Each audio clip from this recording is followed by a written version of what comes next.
म्हज्या मोगाळ बाबा भयणीनो, आयज बुधवार तारीख 2 एप्रिलाची नवो दीस आमकां उदेला. देवाक आर्गां आनी देवाक वाखाणणी. देवाच्या मोगाचे हे देणे आमकां खुशाल जावया, आनंदान भरुया. खऱ्यांनीच आयच्या दिसा देवाचो निरोप म्हटल्यार हो. देवाचो हुस्को, देवाचो मोग आपले पोरजे सोबे. इजायसाच्या तोंडांतल्यान देवाचो ताळो आमच्या कानार सादला.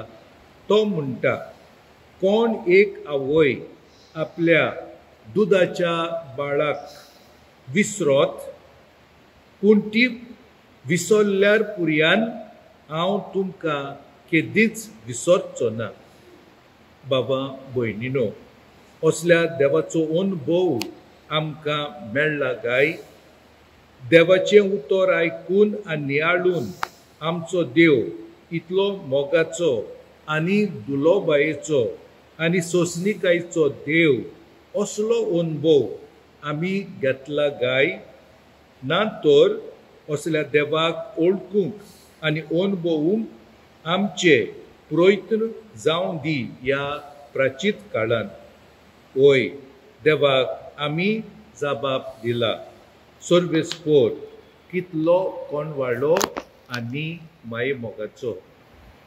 जुआंव आपल्या शुभ वर्तमानान आमकां सांगता, जुदेव लोक जेजूक जिवेशी मारूंक सोदतालो, कारण तो सोणवार मोडटा, देवाक आपलो बाप म्हणटा, आपणाकूच देवा सारको करता. ही आनी दुसरी गारणां, हे आनी दुसरे आरोप जेजूचेर ते घालताले. आमी विचार करुया, कितें म्हूण जेजून वायट आदारलें? कसल्यो म्हूण जेजून आज्ञा मोडल्यो? ह्या सगळ्या आरोप्यांचेर सत ना.